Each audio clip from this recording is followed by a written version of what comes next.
By the way she look, you can tell she a 40. By the way she walk, you can tell she a 40. When you hear her talk, you can tell she a 40. She ain't with the drama cause the business to a 40. By the way she look, you can tell she a 40. By the way she walk, you can tell she a 40. When you hear her talk, you can tell she a 40. She ain't with the drama cause the business to a 40. I see you misreporting, that's right. I see you misreporting, that's right. I see you misreporting, you my type. Hey girl, I see you misreporting, you keep it tight. Miss so fly, miss no shy, miss no time for bullshit. Damn, miss no high. Walk on by. I ain't going catcall. I'm a gentleman. I talk about it in this rap song. I know you. No, I don't. But I want to. I'd flaunt you. If you were mine, I'd show you. I'm no regular guy. I'm Nitro Brew. And I don't drink Starbucks, but I can buy for you. Take a long walk, get acquainted. You want to know about me? I'm in entertainment. I like to talk off beat. Call it syncopation. I compute forbidden fruit. Call it innovation. Intimidation ain't my particular forte, so you can play tough, but I'll just take it as foreplay. We can steal bases, get it in a short stay, or have your day in court like defending a court case. Y'all don't get it. By the way she look, you can tell she a 40. By the way she walk, you can tell she a 40. When you hear her talk, you can tell she a 40. She ain't with the drama cause her business to a 40. By the way she look, you can tell she a 40. By the way she walk, you can tell she a 40. When you hear her talk, you can tell she a 40. She ain't with the drama cause her business to a 40. Yeah, she's a cutie with the pretty brown eyes. I ain't gonna lie, she had a nice set of thighs. It got me mesmerized, she was easy on the eyes. Many freaking thoughts ran through my mind, but she's one of a kind. She had the demeanor that let me know you won't get in between her. You better break your A game, cause she ain't with no games. Curving lanes with no say, she trying to hear the same thing. She's on the sunshine and the sin, heard it all before. You better come with it, cause you ain't dealing with no whore. You better bring more to dick. You gotta stimulate her mind, or she will get bored. Then it's to the left, right out the door. Don't approach her if your mindset is poor. Stimulate her mind to get the galore. If you wanna score. By the way she look, you can tell she a 40. By the way she walk, you can tell she a 40. When you hear her talk, you can tell she a 40. She ain't with the drama cause her business to a 40. By the way she look, you can tell she a 40. By the way she walk, you can tell she a 40. When you hear her talk, you can tell she a 40. She ain't with the drama cause her business to a 40. I see you misreporting, that's right. I see you misreporting, that's right. I see you misreporting, you're my type. I see you misreporting, you keep it tight. This is for you, misreporting. This is for you, misreporting, I see you. This is for you, misreporting, I see you. This is for you, misreporting, I see you. I see you misreporting. I ain't gonna take up too much of your time, cause I know you pressed for it, but so am I. Do you mind if I drop your line sometime? If that's okay, I'd love to see you sometime. I'm all at you though, I know that's my time. Take it easy though. Stay beautiful, keep on your grind. I love you. I see you. Salute. Yeah. Go Squad. Yeah.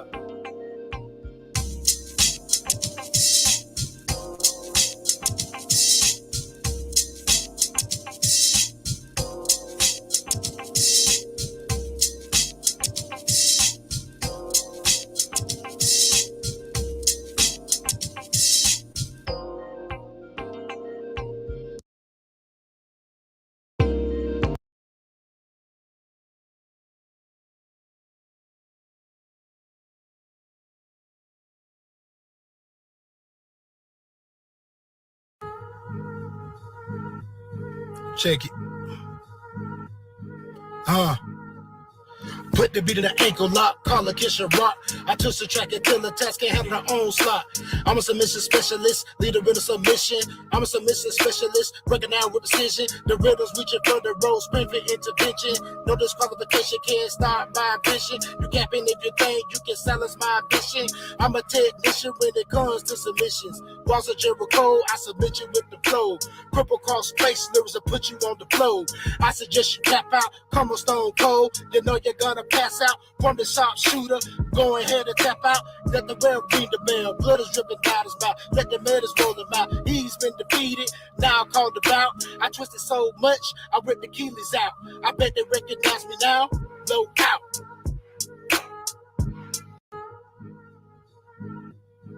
Check it. Put the beat in the ankle lock, call a kiss and rock. I twist the track until the task can't handle her own slot. I'm a submission specialist, leader in a submission. I'm a submission specialist, breaking down with precision. The riddles reaching for the road, sprint for intervention. No disqualification can't stop my vision. You capping if you think you can silence my ambition. I'm a technician when it comes to submissions. Walls of Jericho, I submit you with the flow. Cripple cross space lyrics to put you on the flow. I suggest you tap out, come on stone cold. You know you're gonna pass out from the sharpshooter. Go ahead and tap out. Let the bell ring the bell. Blood is dripping down his mouth. Let the medals roll him out. He's been defeated. Now I'm called about. I twisted so much, I ripped the Achilles out. I bet they recognize me now. No doubt.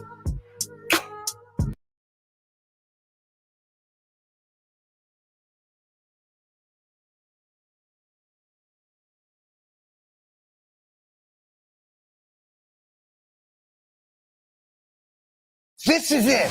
John's cover, the presidential debate. And they said it couldn't be done. Motherfuckers DJs.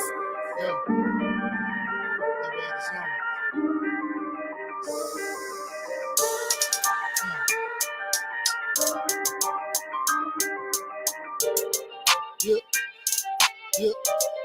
Come on. Bass knocking, snares hit. Only thing missing is the lyrics. Bass knocking, snares hit. Only thing missing is the lyrics. Talk to me, talk to me, talk to me. Let the beat talk to me, talk to me, talk to me, talk to me. Let the beat talk to me. When I touch the mic, I'm taking care of business. Dropping the bars with latest. No LeBron James, you about to witness. I'm rushing something greatness. Took a lot of pace to reach this elevation. All the confidence, I'm facing this myself. So why the negativity can go to hell? Fucking insecurity. I ain't break the bill. Eat the food fresh before it goes stale. On my nausea, bad and eat. Hard to tell. Pull up a seed. That's sweet to safety. No one water, but I think eternal. Jumping over generation curses like a hurdle. Forever for the day that I'm eternal. Rip authority like a fruitful kernel. Master shredder with the party. This when I did the turtles. Watch me get it off the puzzle, cause my vision be a tunnel moving through the rubble. Digging up these gems with the pen, that's my shovel. Bruising up this beast to a mumble. Bass knocking, snares hit. Only thing missing is the lyrics. Bass knocking, snares hit. Only thing missing is the lyrics. Talk to me, talk to me, talk to me. Let the beat talk to me, talk to me, talk to me. Talk to me, let the beat talk to me. I'm a beast in the booth on my babe Ruth, getting all the hits, cause I'm speaking truth. Looking up the short, but I'm true to the game. Shooting put my goals with the aim of Steph Curry. Trying to make a name. I ain't playing games, this ain't PS5. This is real, like you only give a life. Ain't no 9 guys, so I can't waste my time on my Jimmy Cricket. Let your conscience be your guide the most. I would never lead you fly. Even represented is a blessing in disguise. That's a self-off, I try again. You gotta believe that you can fly. Spread the wings wide and watch your blessings rise. Gotta keep fighting too, keep your dream alive.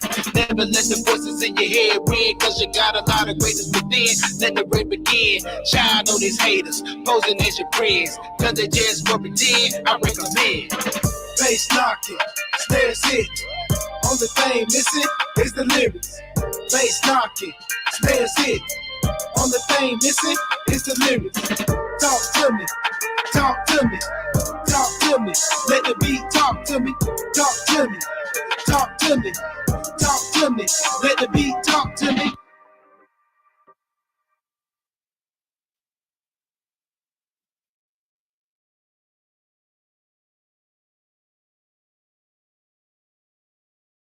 What's good with it, y'all? What's good with it? You're now tuning in to Live Talks with Low. Glad to see you guys. Hope everybody doing well. It's good to see you.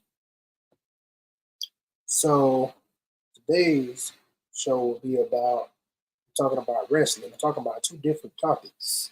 I'm talking about wrestling because I'm going to talk about the backstory behind the reel that you saw that I posted on YouTube as a YouTube short that I didn't do it with King Virtue, who also happens to be the producer for Miss Important, the first song I played that you tuned in when I first went live. So I'm doing something different with Live Talks from Low now.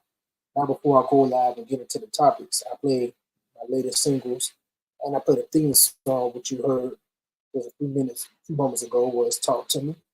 And both of those songs are now available on all streaming platforms. So if you like what you heard, you can go ahead and go stream the platform of your choice, whether it be Spotify, Tidal. Go ahead and run those numbers up for me. I greatly appreciate it. And you can share it with your friends who might like it as well. I appreciate the support. So tonight, I'll be getting to two different topics. I'll be talking about wrestling because growing up in the 90s, I was a huge wrestling fan. And the early 2000s as well, the Attitude Era.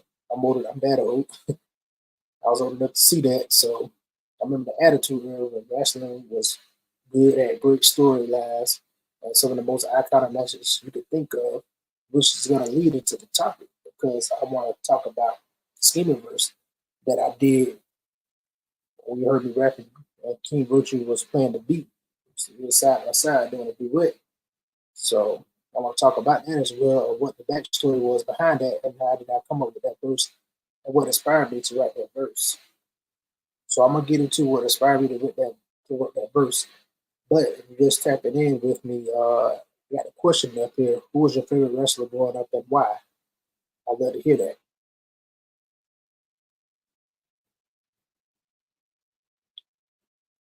Now, as for me, my favorite wrestler was The Rock and Stone Cold. I grew up liking both The Rock and Stone Cold. So when they used to fight each other, they used to be feuding with each other during the WrestleMania or whatever pay-per-view. And whenever they start feuding with each other, I used to be torn because, like, who to root for? Because both of them was my favorite wrestlers at the time. So sometimes I pull for The Rock, and The Rock was a good guy. If Stone Cold was a good guy, I pull for him. You know, a lot of times when The Rock and Stone Cold feuded with each other, Stone Cold was the face and The Rock was the heel.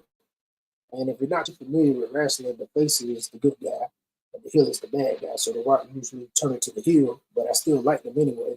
So I was torn between the two because both my favorite wrestlers are going against each other.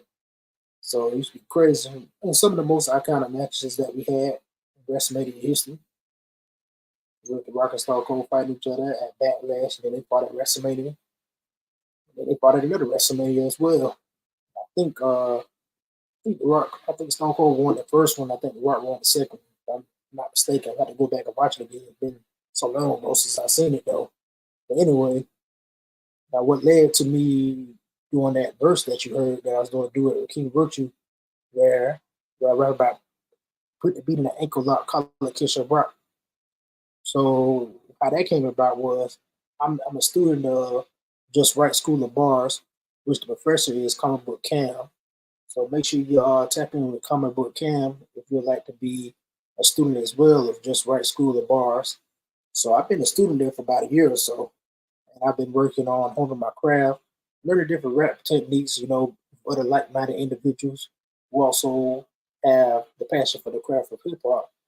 And we're all in class pitching ideas, you know, learning different techniques, learning different things as comic book camp teach us different things, you know, give us advice, you know, give us tips on how we write better lyrics and also how we can deliver the lyrics better, what you heard in the verse. So for our assignment, for our homework assignment, we had to turn in a 16 bar verse with using the schema technique, which you heard in the song. So I picked one of Virtue beats because you know Virtue has some dope beats. And by the way, if you didn't know, Virtue was also the producer of Proclivity and Smack Chat, which I appeared on. That's how we met. Okay, banger. And also, he's the producer of Mr. Porton that you heard. What's up, Annie Harata? What's good with it? Good with it, family. Appreciate you tapping in. Appreciate everybody, all those that tapped in the IG. What's up, sis? I see you. Appreciate you tapping in.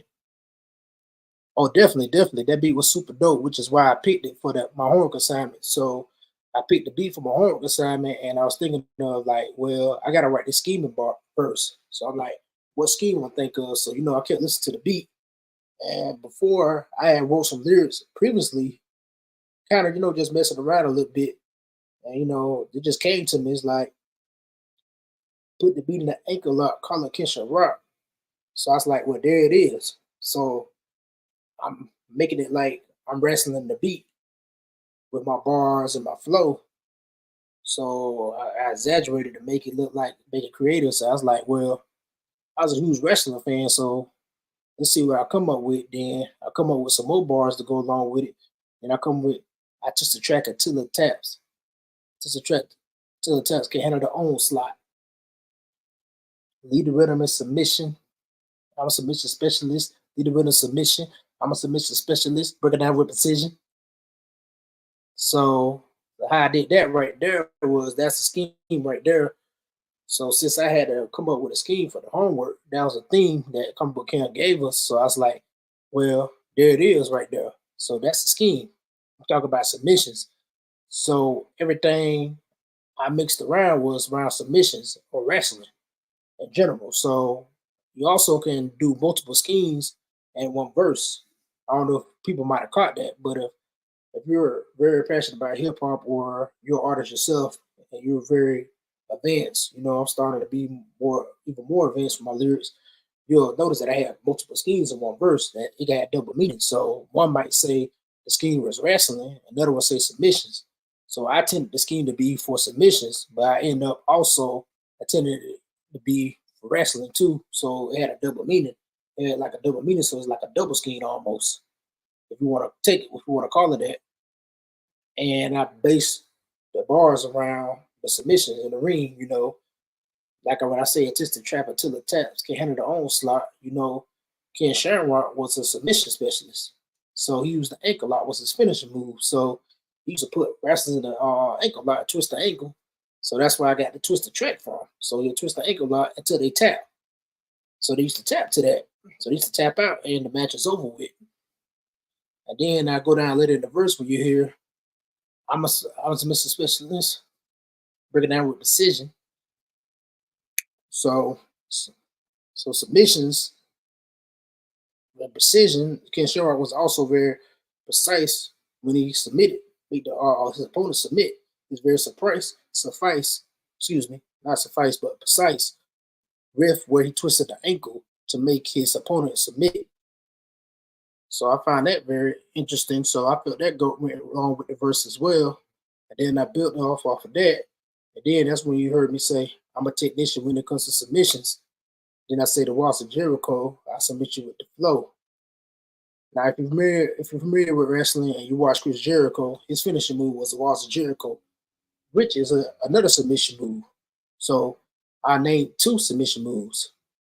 So that goes into the scheme that I'm going for related to submission and wrestling. So it relates to both meanings, both schemes. So they are wrestling moves, and I am talking about referring to wrestlers, right? So they're both wrestling moves, and they both are also submission moves. So they both correlates with each other. And then I go cripple crossface lyrics will put you on the floor. RP to Chris Raw. If you're familiar with Chris Raw, he used to have a finisher move, cripple crossface, where he takes somebody's arm and twist it and put them face down on the ground, and you grab them by the face, and then you make them submit like that. You got them by the face, pulling their face forward, and twisting them, and making them in. And while he's reaching across them, he has the body down on his side, and he's reaching across. So that's where I got that from. So that's another submission move. And I'm making a reference to another wrestler. So if you're like me, who grew up watching wrestling and a big wrestling nerd, then you'll know those wrestlers who I'm talking about. And if you grew up in the Attitude Era, or if you're somebody who watches wrestling now, I'm pretty sure WWE talks about them or shows old matches from them on Peacock. If you have Peacock, you can watch all the old matches on wrestling. I might go do that probably tonight or maybe this weekend when I get a chance to watch some old matches, just get that nostalgia feel, I'm a big fan of wrestling, so that's where that came from. And also, in the final bars, when I was talking about Bret Hart, I was making a reference to Bret Hart. And I said, come on, Stone Cold, you're going to pass out on the sharpshooter. So if you notice the cover photo I put on the reel on Instagram, if you follow me on Instagram, you notice that's Bret Hart putting Stone Cold in the sharpshooter during a submission match they had at WrestleMania 13, which is iconic. When Stone Cold was bleeding and he had blood dripping down his mouth, which I said in the verse. So if you're somebody that grew up in that era or know that match because it's an iconic match. It's probably like one of the best matches that one of the greatest matches of WrestleMania history, and not only really WrestleMania history, but wrestling history as well. And you'll know exactly what I was talking about, and that's exactly what I was referencing about. So I saw the opportunity to talk about that since I am talking about submissions, and since Bret Hart beat Stone Cold in a submission match, and the sharpshooter is another submission move. I said, hey, that'd be perfect way to end the verse off. So when I said, come on, Stone Cold, you know you got to tap out. Stone Cold, when I said, excuse me, not tap out, but pass out. When I said Stone Cold, you know you got to pass out. Stone Cold actually passed out during that match. And if you don't believe me, you can go and watch the match. You know, look it up on YouTube. I'm sure it's on YouTube. Look up WrestleMania 13 submission match with Bret Hart versus Stone Cold, and you'll see what I'm talking about. Stone Cold passed out. He's bleeding. You see the blood dripping down his mouth. Because Bret Hart hit him with a chair, I believe, and Stone Cold got busted open. So they even talk about that too. They actually got on a podcast together episode where they actually talk about how they planned that match, how that match played out, how they planned out the storyline for that match. And they said you got to really sell it, and that he did. You know, if you're a kid like me at the time as it was, you actually thought Stone Cold passed out. You know, it was very good acting back then. You know, it was very good acting. Now, he really sold that sharpshooter to make you think he passed out while he was leaking. And that's why I literally said in the verse that he literally was leaking and he passed out. Now, the medics didn't rule him out. I exaggerated that, of course. But, you know, he did pass out. He did lose the match. But, however, what the announcers noticed was that out of everybody that Bret Hart put in the sharpshooter, like Stone Cold was the one that didn't tap, but he ended up passing out because he would not tap. So he would not give up, but he ended up passing out. So he ended up giving up anyway by forfeit because he tapped, referee counted that he was out. So, but he did eventually get up and, you know, hobble out the ring because of the pain from the sharpshooter, of course. You know, of course he's selling it again, but very interesting. So that what led to that verse, and that's the backstory of that verse. So I hope you like that verse, and anybody that's a wrestler fan, just like I was, you probably like that verse and you knew exactly what match I was making a reference to.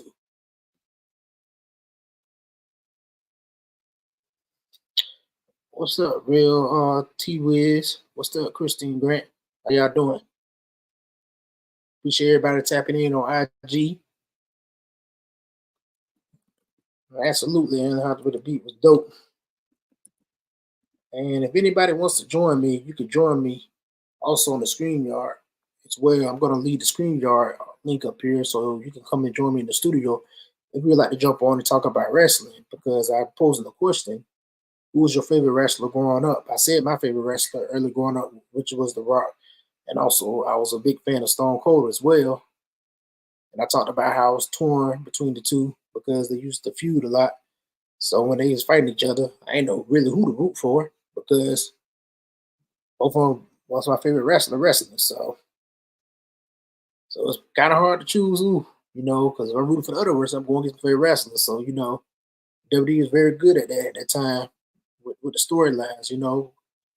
If you like me, you know, we got to witness some of the best storylines. Not only with Stone Cold and The Rock, Shawn Michaels and The Undertaker, Stone Cold with Undertaker and Kane, The Rock with The Undertaker, The Rock with Triple H, The Rock with Chris Jericho, Kurt Angle, Chris Jericho, Kurt Angle with Triple H, the WWF invasion. Well, you know, at the time when it was WWF, but it's WWE now. When WCW came over and they brought WCW. And, you know, that was interesting too. We got to see a lot of interesting feuds. So I'd love for somebody else to come up here and talk about the Attitude Era with me, who was a huge wrestling fan back in the day. Hey, we can even go back to the 80s and stuff with Hulk Hogan days and Ultimate Warrior, Macho Man Randy Savage, Lex Luger. You know, it don't have to be strictly WWE. You know, we just talk about wrestling in general. Because growing up, I used to love talking about wrestling. Like, I used to watch it faithfully. Like, I don't watch it as much though. I haven't watched it in a long time though, but I'm trying to start to get back into it though. Because I do like Bianca Belair. You know, she's so fine. She is fine, I'm trying to tell you. Bianca Belair, you if you don't know who she is, look up. So I said I might have to start back watching again because I heard the WrestleMania this year was pretty good. So I'm about to go check that out. It's been a long time since I watched a WrestleMania. I think the last time I did watch a WrestleMania was maybe like 2 years ago when they did the one like the 2022. I think that's the last one I watched. That was real good because that's when I realized like, hey, who that is? That's when I saw Bianca Belair. She came out to the marching band. I think it was a college in Tennessee, if I'm not mistaken. Was it Tennessee State? I believe it was Tennessee State. I forget who it was though, but it's one of them HBCUs though. I believe it was Tennessee State. And I remember she came out to it and I was like, yo, who that is? She fine as hell. So I was like, man, I'm gonna start back watching. So I actually sat there and watched that whole match. Then I watched the rest of the WrestleMania after that. So definitely want to check out the new one. What's up, Z? What's good? Appreciate you tapping in.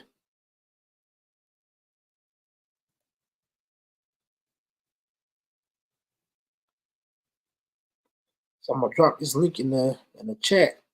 If you're on YouTube, you can click on this link right here that I'm about to drop in the chat. And if you're on Instagram, you'd like to get on the live and share who your favorite wrestler was, then you're welcome to join too as well. But just let me know and I'll send you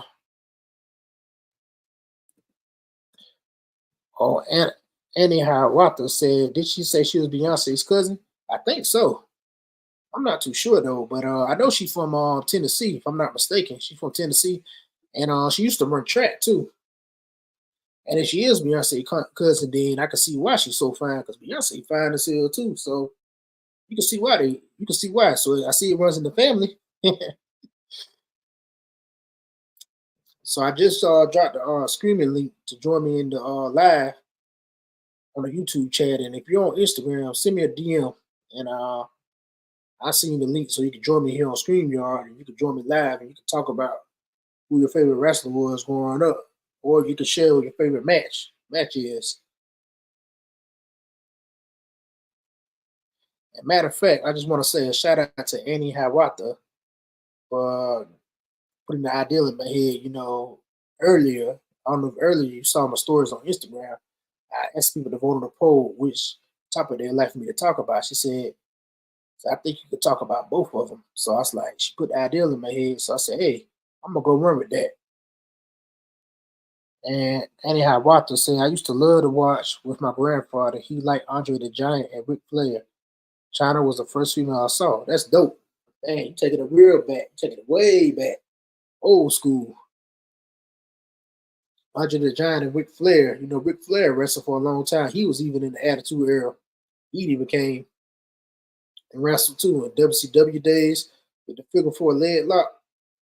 If that verse was longer, I would have made a bar for him too as well in the verse. Because figure four leg lock is also another submission move. Yeah, Ric Flair. Woo! Ric Flair is definitely one of the greats on the mic. Andre the Giant is definitely great too. RIP to him. I remember do you remember when Hulk Hogan was the first person to pick Andre the Giant up and slam him, body slam him at WrestleMania? I think that was at WrestleMania 2 or 3. It was one of the early WrestleManias, but that's when Hulk Hogan was the American Dream. No, not the American Dream. That's Dustin Rhodes, excuse me. That's Hulk Hogan, Hulkamania and all that. That's when Hogan had everybody in the chokehold. That's when he was like the biggest wrestler, superstar. Matter of fact, he was in the Rocky movie too. Yeah, I remember Hogan picked up Andre the Giant and slammed him. And I think Hogan hurt his back too. I think Hogan, had a back problems because of that too. Later on down the line, because he picked up Andre the Giant. Because Andre the Giant was like 8 feet tall. That dude was big. He picked him up, body slam. And nobody never seen that before because nobody never picked Andre the Giant up because he's the biggest thing out there. Oh, yeah, I understand. Yeah, a lot of people don't like him no more. I used to like him too, but not so much. Yeah, after what happened, after now, after what he said a couple years back, got him some trouble. But Hogan had his run, especially NWO. And they had Scott Hall, RP to him, died about a year ago. Scott Hall, Kevin Nash, Sting. They came with the Wolfpack. Kevin Nash broke off when NWO came with the Wolfpack. That was a big faction in WCW. Hogan also at WWE too as well. He started off in WWF, then he went to WCW, then he came back to WWE for a little bit. Yeah. But Hogan used to be the man until he did what he did.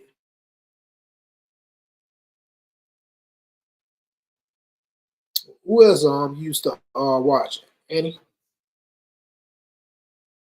I also like RVD too. I used to like RVD. I remember he came over from WCW. I used to like him too. And Sting, I used to like Sting too. Oh yeah, Sting was dope. And Lex Luger with the torture rack. Lex Luger put you on the torture rack. Let's put you on the torture rack. The torture rack. The torture rack. The torture rack. That used to be funny. Luger used to come with that torture rack. You remember when Sting and Stone Cold, not Stone Cold was feuding, but Sting and Hogan was feuding in WCW. Sting coming down out the sky with the bat. They try to chase, and Sting chase everybody out the ring. The lights used to go dark. Sting just be coming out the air, come out the sky with the bat, or come somewhere from the crowd. He come out there with a Stinger splash. Then Hogan lead the ring. Everybody, because he didn't want none of Sting. He cleared the ring out.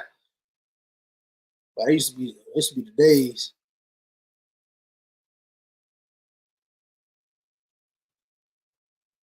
I ain't never get to see Sting wrestle. Like, remember he used to come to Tallahassee, but I never get a chance to go. I used to want to go.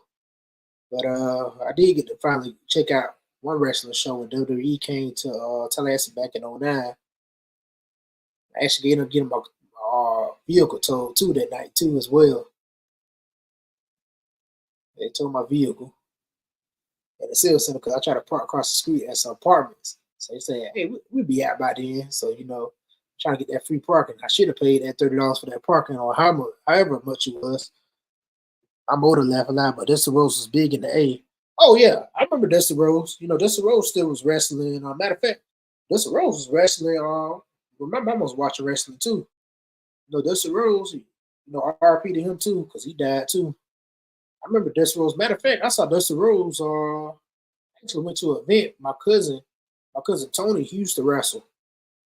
He used to do a lot of wrestling back in the day, and I actually went to one of the events in Tallahassee. This when Chubby's was the club in Tennessee Street. If you grew up in Tallahassee, anybody in the crowd that grew up in Tallahassee, you know what I'm talking about. I think they call it. I'll get what they call it now. I don't know if it's still called the Palace or they changed the name. They changed the name of that club so many times though. But it was at Chubby's that time, and actually I went to that event. And it was a good event. It was like a independent promotion, like an underground promotion he was wrestling for. And Dusty Rhodes was one of the big stars there. So they had Dusty Rhodes wrestling there, and he actually walked past us, and the lady looked like, oh my God, it's Dusty Rhodes, American Dream. So she, actually walked past, like, hold up, that's Dusty Rhodes. And he's not that tall though, to be honest though. I thought he was tall, but he's really not that tall though. But like Dusty Rhodes was like there, he had a special match there. If I'm not mistaken, I think he wrestled for the title. This had to be like when I was like in high school, because my dad took us because we went to go see Tony wrestle, and at the end of the towards the end of the show, they had all the good guys come out and run against the bad guys, and everybody came out there and was fighting each other. The bad guys chased the bad guys out the ring. It was fun though. And my cousin was like in a tag match. I think he was a tag team at the time. And then I went to another show where they wrestle outside and they taking donations. So, somebody's coming to you taking donations for wrestling, and yeah, some guys out there that wrestle outside in the ring. And my cousin was fighting for the championship. That was pretty good match too as well. because at that time I still was a big wrestler fan at the time.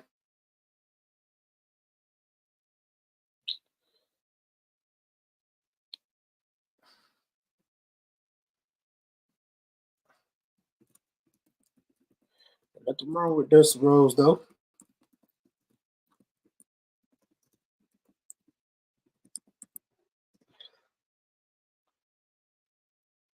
Hey, y'all remember I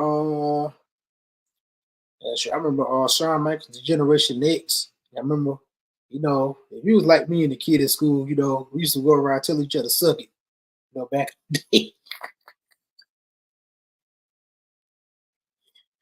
I know y'all remember that. A cool story about that too, because like I actually got in trouble for that too with the teacher. I almost got myself in trouble because my classmate told on me. This is like our elementary school.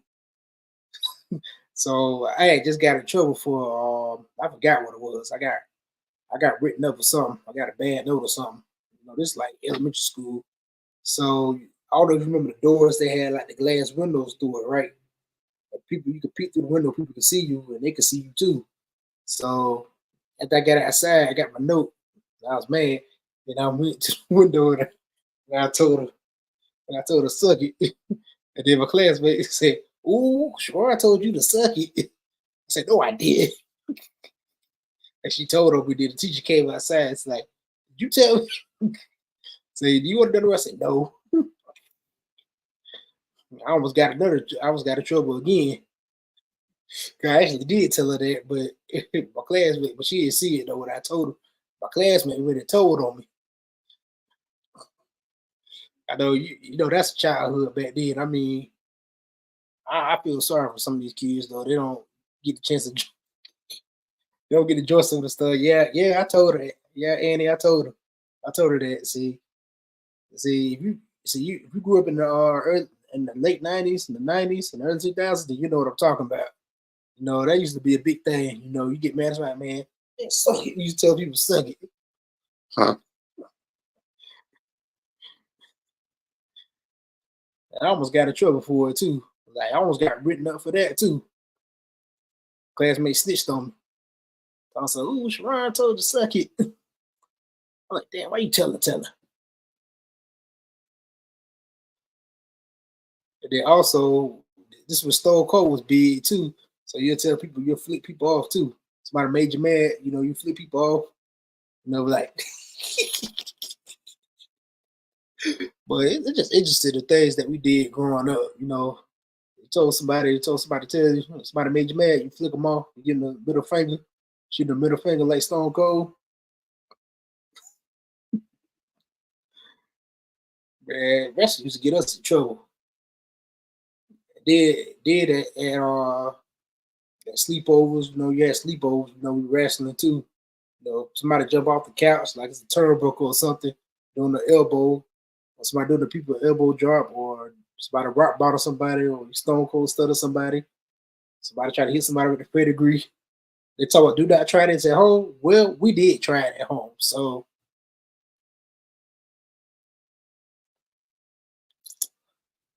that didn't work. So apparently we didn't listen to the ads. So they say do not try this at home. And what we do, try it at home. I think one of my friends tried to do the Jeff Hardy, do the Swanton Bomb. Somebody tried to do the Swanton Bomb off something. I don't think he got hurt or nothing, but he almost did. Like we used to do some crazy shit as kids, though. We really thought we was on the WWE. We watching too much of it.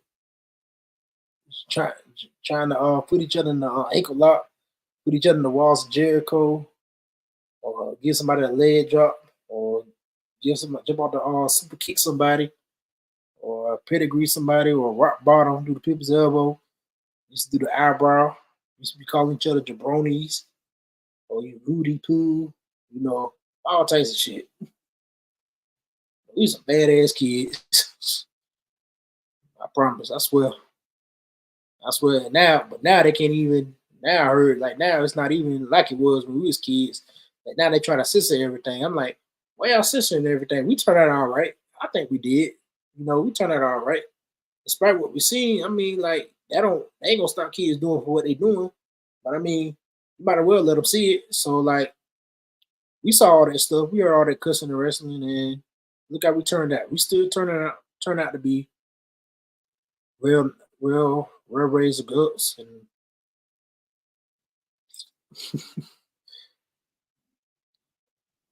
what's up, True Words?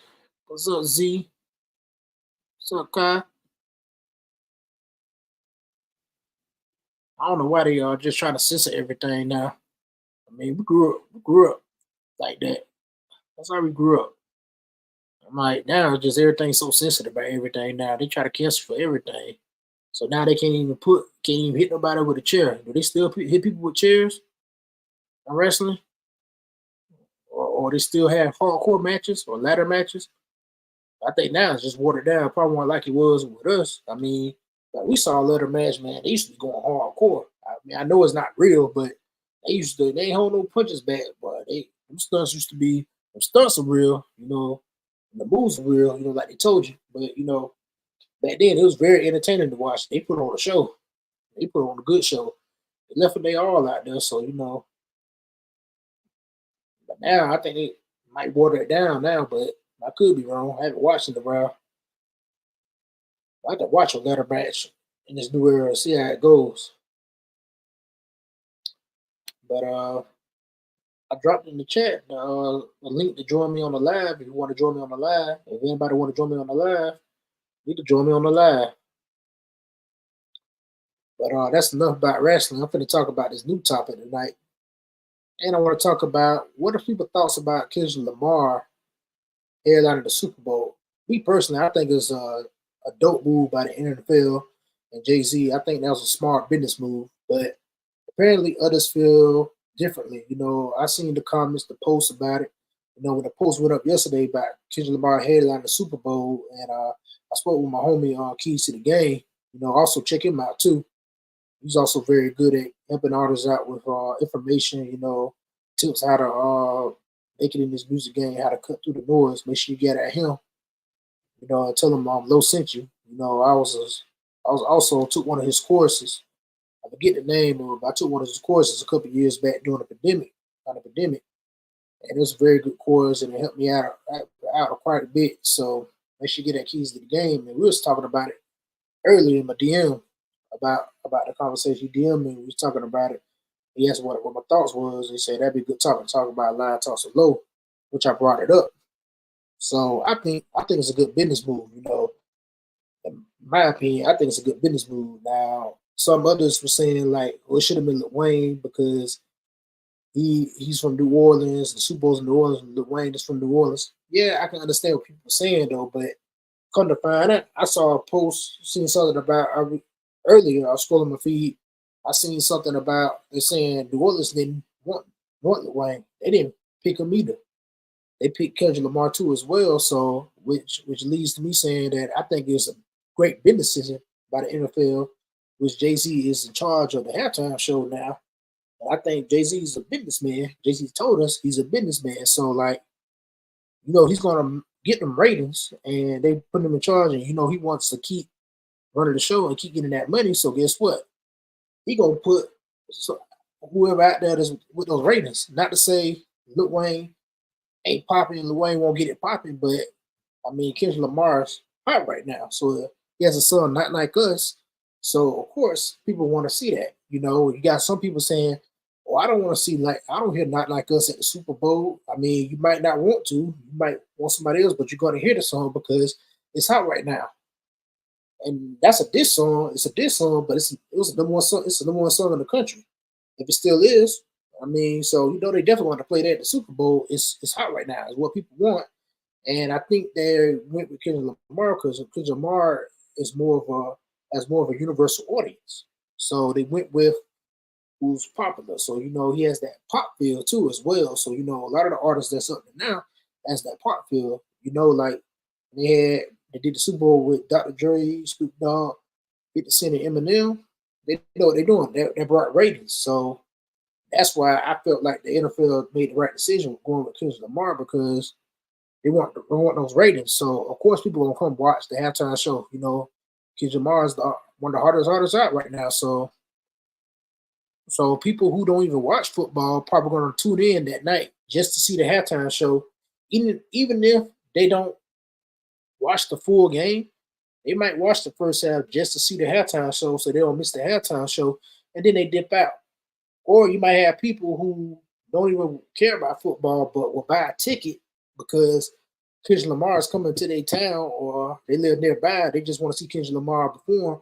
So they might just spend that extra $1,000 or whatever it costs to get in the Super Bowl just to see Kendrick Lamar. So, you have people who has money like that can do that and has money to waste like that just to go see Kendrick Lamar perform or say, hey, well, this will be a good time to go to the Super Bowl. I've never been, so let me get that experience. So I'm gonna buy me a ticket. I don't care what team in the Super Bowl. I don't know nothing about football, but I know Kendrick Lamar finna be there performing. So guess what? I'm finna buy me a ticket so I can see him perform. I can see him perform live. Say, hey, I experienced a Super Bowl halftime show performance live. So they probably get those tickets or whatever that let them on the field or whatever. I don't know how that works, but wherever they sit at to be able to be close to the halftime show or they get a chance to run out there on the field. I think they let people run out there on the field to the stage.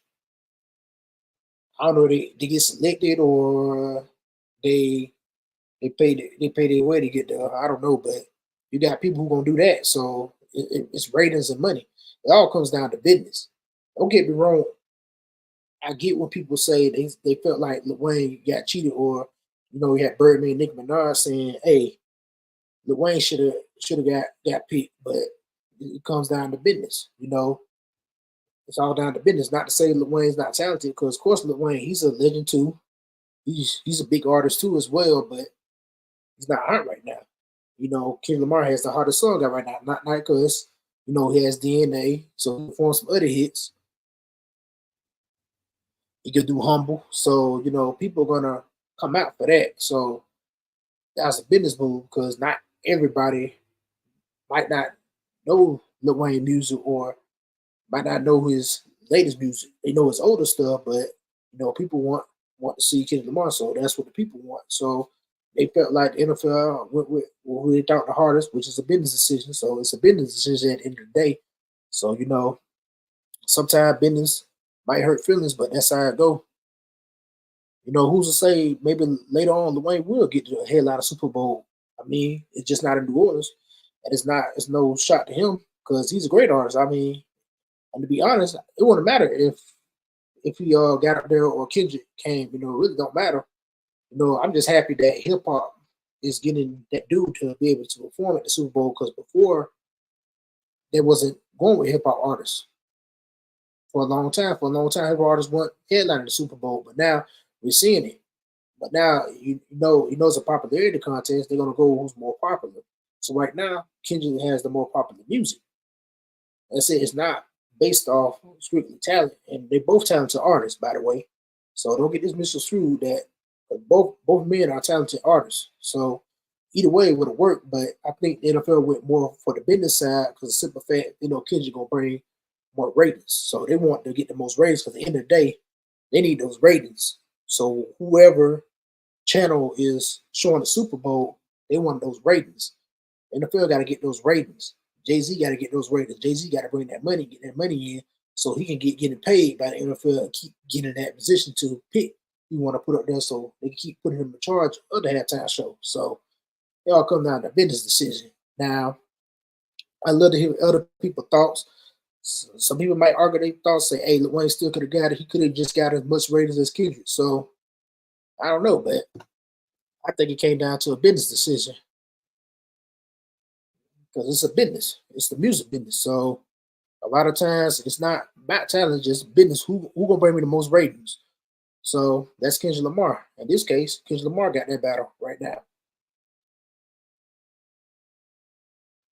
What's up, Keys to the Game? I just talking about what we was talking about earlier today. I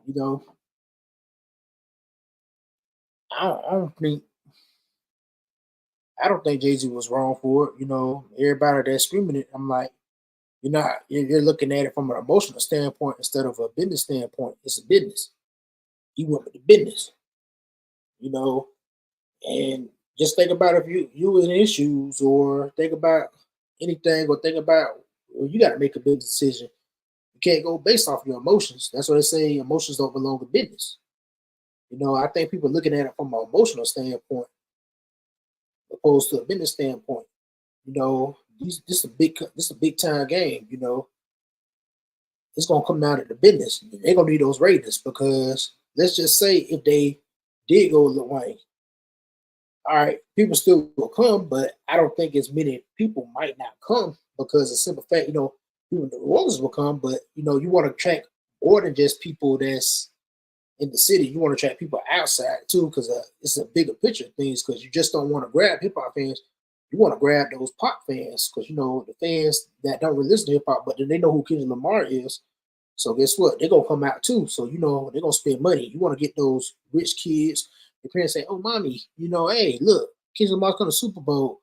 The rich parents, they got the kids. They want to go. They like Kendrick Lamar. Say, "Hey, mommy, Kendrick Lamar's coming to our town. Hey, I want to take it to the Super Bowl." So of course, they get that money. So you get about 10, 20 parents that are bought tickets for their teenage daughter or son or whatever. They're huge Kendrick Lamar fans. Shit, right there, that's probably like almost about a good 2 million right there coming from them alone. So they're already recouping something. So the NFL gotta get their money back too for all the money they invested and put it in to put on the Super Bowl, to pay the artists, pay the performers and all that, to get to pay for the ads and all that. It comes down to it. It's all a money thing. And Anna Walter said facts. That song alone is so big that the advertising spot's gonna cause a turn right before and after the performance. Definitely a money. Exactly. It's big money. Super Bowl is big money, and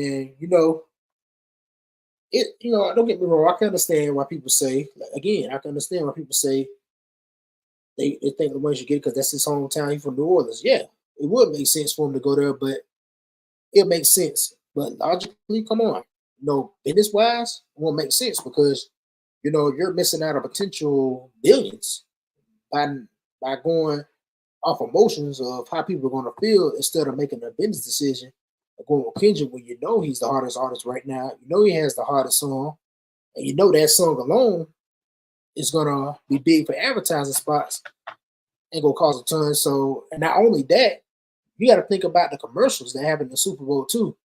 They'll probably want to use that song too because that song is big. Not like us, is a big song. That's an iconic song now. At this point, you might as well call it an iconic song, even though it just came out this year. So it's an iconic song. So now when everybody play it, everybody know that song. Everybody wants to hear it. So that's all gonna be in the commercials now. It's in the commercials now.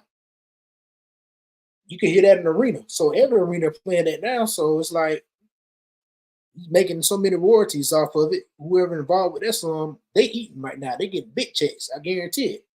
They getting big checks now. So they even get even bigger check now that your song is in the Super Bowl. And that's perfect for the Super Bowl. They're not like us. Imagine who wins the Super Bowl. Whatever team in the Super Bowl, which should be the Eagles.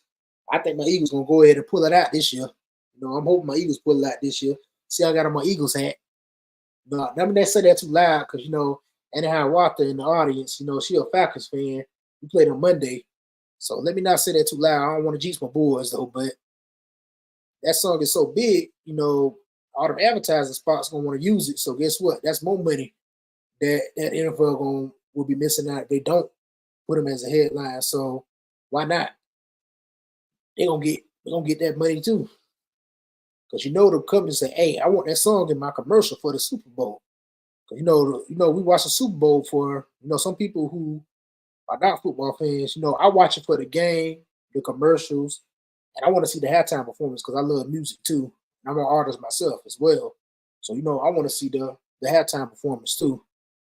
And I love the commercials. I love the laughs, so the commercials are always supposed to be good.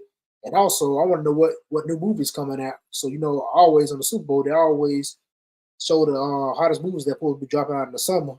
You always see the trailers, get the first look at blockbuster movies that's supposed to be coming out next year. So you get a hold of that too as well. So it's the biggest stage of them all. It's one of the biggest stages of them all in sports. Shoot, hey, it's even it's even bigger than NBA finals. Who don't watch the Super Bowl? So when we do something like that, guess what? You got the whole world is watching, tuning in. Even people who don't know about football. You know, people either watch the Super Bowl for three things. They watch it for the game, the commercials, or the halftime performance. So guess what? When the halftime performance come on, people see Kendrick Lamar out there. I gotta watch it. I gotta watch it because I just want to hear that song. Not Like Us. They might not know any other his songs, right? But they know not like us. So they want to dance to the song or whatever at the Super Bowl parties or whoever, or if they got the opportunity, if they had the funds, they go ahead and go to the halftime show just to watch it. They'll go to the game just to watch the halftime show. I mean, people got money like that to spend, so what do they care? It's like, well, I'm gonna go to the halftime show now. Well, I wasn't going to Super Bowl, but I see Kendrick Lamar performance, so I'm gonna go up there because I like this song, Not Like Us. So I want to dance to it live while he performing. And if I'm lucky enough, I might get on the stage with him. You think people gonna pass the opportunity up? No. Anyhow, I have to say, when the Super Bowl was in Atlanta, everybody thought it was going to be Outkast, but it was Maroon 5, Travis Scott, and they brought out Big Boy. So it's definitely a money game. Absolutely. Absolutely. And I'm glad you said that, anyhow, Walker. You know, it could have been anybody, you know, all the artists in Atlanta, they should have picked somebody from Atlanta, you know. They could have did that, but they didn't. But it's like you said, like I said, it's a big money game. But who's not to say that Kendrick don't bring out Lil Wayne? Who's to say that even though Kendrick headlining the Super Bowl, who's to say that he don't reach out to Lil Wayne or Master P or somebody? I'm pretty sure Kendrick might do that. You know, who knows? You never know. So it could be something up the sleeve, you know, why everybody being emotional about it. Just sit back, you know, and see. Because like you said, anyhow, Walker, you see how Maroon 5, Travis Scott, they brought out Big Boy? They brought out Big Boy because also you got to realize too that you got the younger generation watching this game too. It's just not the older people watching the game. You got some people who don't care, don't know who Kendrick Lamar is. That's fine and cool, but you got the younger generation who's going to be watching too. So that's what the NFL also bearing in mind too, that we have a young audience that's watching us. So Lil Wayne's been around for some of the young generation too, but not like Kendrick has. So they're gonna know more about Kendrick than they know about Lil Wayne. I know about Lil Wayne because I was old enough to remember. I grew up when Lil Wayne was with the Hot Boys. When he got grown, he went on his own, called himself Wayne, went solo. So the younger crowd might not know all the songs. So that's why the NFL also looking at it too. And Jay-Z's like looking at it, well, yeah, I like Lil Wayne. Lil Wayne, yeah, of course Lil Wayne is a legend in his own, but he's also looking at, I want to keep the younger audience engaged too. So I want to get their ratings too. So the younger audience might not know who Lil Wayne is. They might not. Some of them might not know. You know, like for example, like I'll give you a good example. Like remember when Method Man and Redman performed at the Summer Jam, and nobody really was jamming to their music. Unfortunately, it's because the crowd was young. The crowd don't know their music. You know, which was a poor part on the Summer Jam part. You know, because I felt like they should have had a baby different nights for them. But that's a whole nother topic. But that's what I'm saying. Like the younger crowd might not know Lil Wayne's music. You know, he might say, "Fire man, what is this? I never heard this before. What this song is? I don't know what this is. I know what it is. I'm gonna be jamming out to it because I know it. But the young crowd ain't gonna know. They're not gonna know. So that's what it comes down to. They're gonna get the most money from Kendrick. So because Kendrick has a young audience and he also has the older audience too. Because he's popping right now and he's relevant right now. He's more relevant. Not to say Lil Wayne is not relevant, but he has the young crowd. He has a young crowd, and that's what they go for. Unfortunately. And to be honest, I would love to see Lil Wayne up there. But when it comes to business wise, Kendrick got that because of the audience he has. That's all it is. It comes down to who gonna sell me the most, who gonna sell the most tickets, who bring in the most people, who gonna bring in the most ratings, who gonna bring in the most money. Kendrick gonna do that because he has the audience. He has the mass. He has more of the audience. He has the popularity right now. In a couple of years, we might be looking at another artist coming up there and saying, "Hey, why Kendrick ain't up there?" So right now, Kendrick hot, and that's what they're going with, you know. And Supposedly, he dissed Drake, he on top right now, so why not?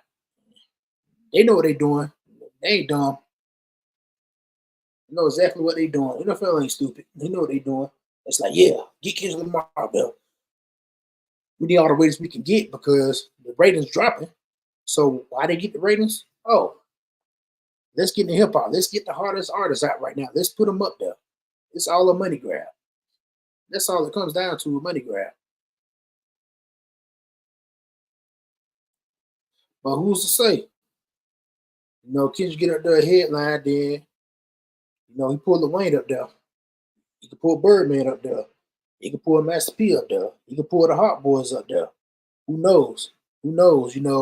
We see surprises.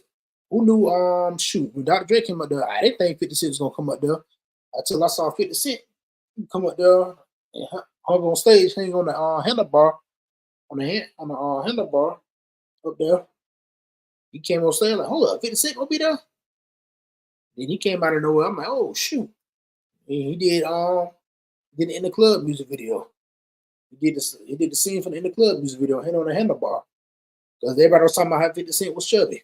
So, you always got surprised. So I think it's very clever about them because you're not gonna know who else gonna be there. They didn't say who else gonna be there because usually when they headline something, have somebody headline, they bring other artists with them. So let's just wait and see. And I think we're gonna get a good surprise that I think we are gonna see Lil Wayne share the stage with Kendrick Lamar up there because Kendrick Lamar's smart guy. I'm pretty sure he's gonna bring Lil Wayne up there. Or have Lil Wayne have his moment too. Say, hey, come up here. They do it all the time. I mean, I'm pretty sure they're already talking and planning it, and wherever we sitting here talking about it, everybody arguing saying, nah, it should have been Wayne. It should have been that. The whole time they sitting there talking, laughing, giggling, just build up the hype. Then guess who comes out? Who knows? The Super Bowl halftime show is always full of surprises. Even Justin Timberlake, Janet Jackson, they had other artists come. Prince. We always have other artists come before, so who's to say?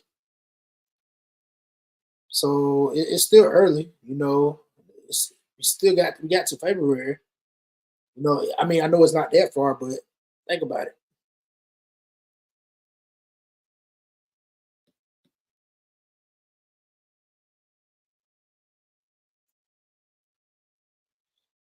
Anna Harper said, I definitely think Kendrick gonna pull New Orleans in there. Heck, he may even bring Drake out and squash things because Drake can't breathe right now. Absolutely. We just might see that.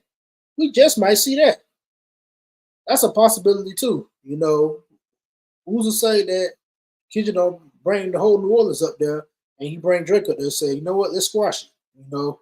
Who's to say him and Drake don't squash the beef and he brings Drake up there?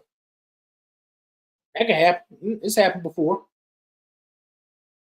It can happen. So anything can happen. So which is everybody just being emotional about it. So I just want to hear what people's thoughts was on it. But it's a business decision. In my opinion, I think it's a good business move. It's a business move. It's not about emotions. And as I said before, emotions don't belong in business. We often like to put emotions in business because I get it. There's been times where I felt like, emotions have to do with business, but it's a business. You can't put that just because you're my friend. Yeah, Jay-Z and Lil Wayne are close, are friends, but that doesn't mean that he got to put him there because he's his friend. Nah, it's a business. If somebody's better than me, hey, it's gonna bring you more ratings. Put that person up there. That's what you're looking at it. And it's full of surprises. They never really always tell you of who's going to be there. They tell you who's going to be there, then you always come up and see people that you didn't know was going to even be there. That's what lead that mystery appeal, to keep people guessing. So right now they're saying Kendrick. We don't know who else he's going to bring with. They just said Kendrick. Then look, everybody saying, why they ain't put it at? Like, they didn't name all the performers gonna be there. They say he's headlining, so he's the main performer. He's the headliner. A headliner always have acts that come on before 'em. For example, when I went to the 50 Cent concert last year in August, 50 Cent had people that came with him. He had Jeremiah, he had Busta Rhymes, and guess what? Busta Rhymes brought up Goody Mob, CeeLo in there. I ain't know Goody Mob's gonna come up there. Busta Rhymes brought them up.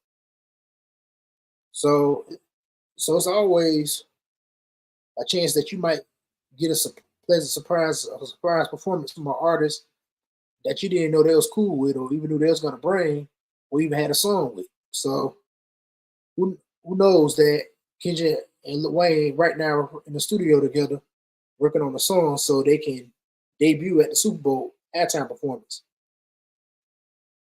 Because when I saw the Dr. Dre performance, I ain't know 50 Cent was gonna be there. I knew Eminem was gonna be there.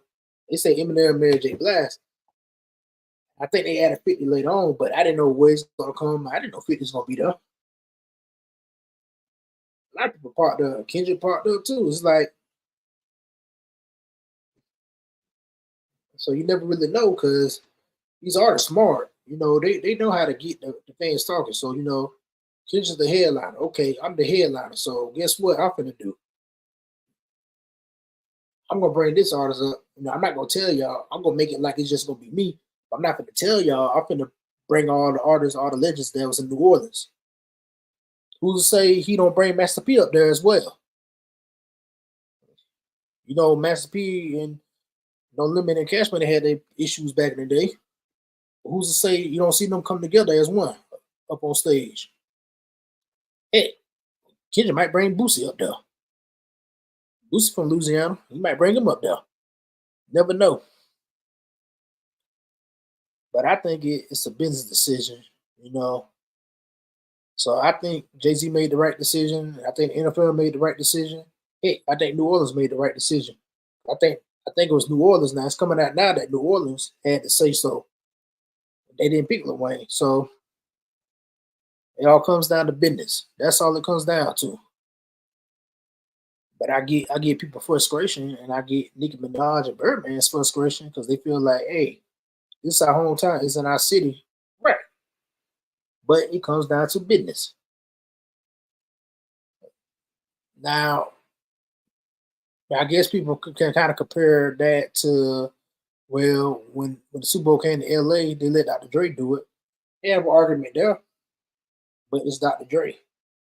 Dr. Dre is also going to sell tickets too, but then again, Dr. Dre is that iconic that he's going to sell tickets, and look who he had with him. He had Eminem, Mary J. Blige, 50 Cent, and Snoop Dogg. So, it just wasn't him. It's like he had other people with him. So that's why I think helped him because he still had Kendrick Lamar as well. Kendrick Lamar was there too. So it's like it comes down to who's going to sell the most tickets at the most games. Not most games, but most tickets and get the most ratings. And that's what they went with.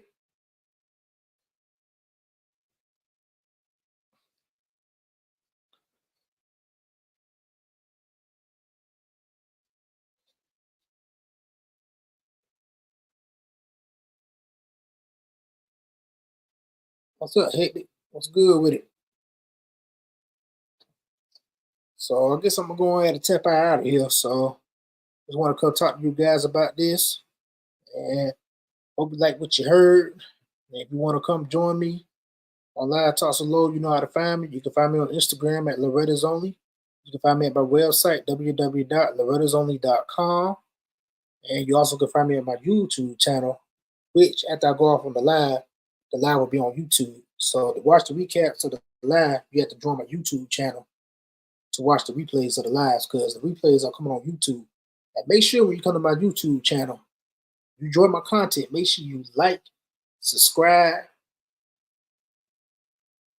and share it with a friend. So with that being said, I'm out, people. See you next time. Peace.